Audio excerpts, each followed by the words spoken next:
It's 4:12 a.m. The fluorescent lights of the hangar hum with a predatory vibration that matches the rattling in your chest. You are kneeling on oil-stained concrete, a wrench in your hand, staring at the landing gear of a Cessna 210. You were supposed to be just a mechanic, a flight school dropout with enough debt to sink a barge. You don't hear the black SUV. You only feel the cold weight of a hand on your shoulder. The man standing over you is Elias.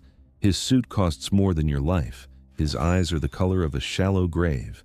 He doesn't ask if you can fly. He knows you have 1,200 hours of unofficial stick time.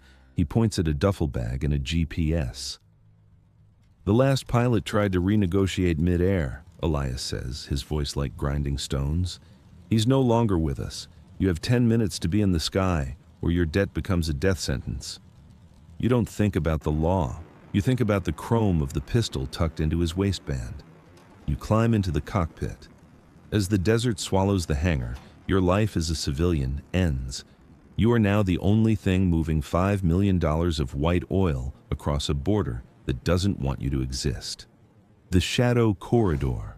The first hour is pure terror. You're flying dark. No lights, no transponder, hugging the jagged spine of the mountains.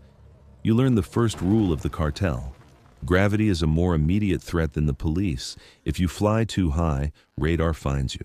If you fly too low, a thermal gust will swat you into a canyon wall. You find a middle ground in the fear. You land on a dry lake bed where headlights blink once in the dark.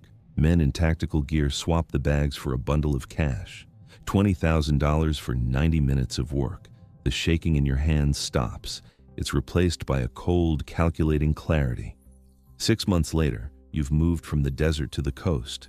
You are El Halcón, the Hawk.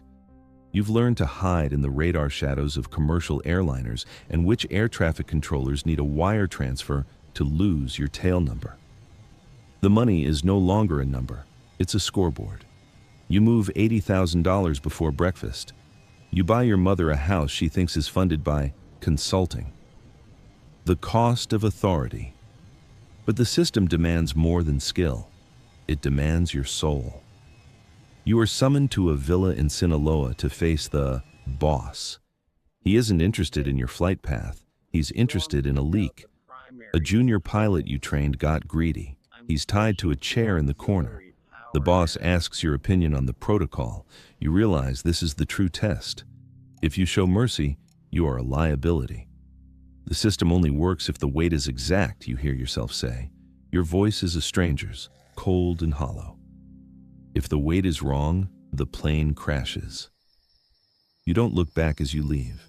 You realize you've stopped being a victim of the system and started becoming its architect.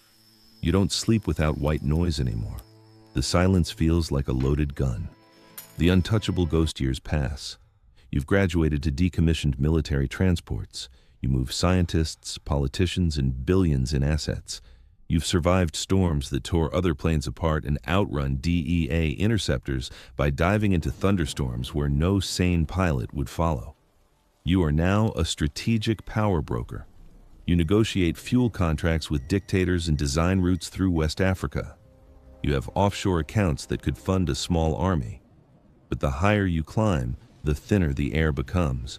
You are too powerful to be an employee and too knowledgeable to be allowed to retire. Now, at 35,000 feet over the Atlantic, you look at your reflection in the cockpit glass. You don't recognize the man staring back. The eyes are sunken, the skin sallow. You've traded your name, your family, and your peace for the ability to disappear. The illegal cargo isn't the drugs in the back. The cargo is you. You are being moved from point A to point B until the system finally delivers you to a crash or a quiet bullet. The sat phone pings. A new coordinate, a new risk. You adjust the trim, feeling the vibration of the engines through your boots. You are the Hawk. You stay in the air when the world forces everyone else to land. You bank the jet toward the rising sun, knowing the only thing more dangerous than the world you've built is the thought of ever leaving it. The system doesn't care about your soul. It only cares that you're on time. And you have never, ever been late.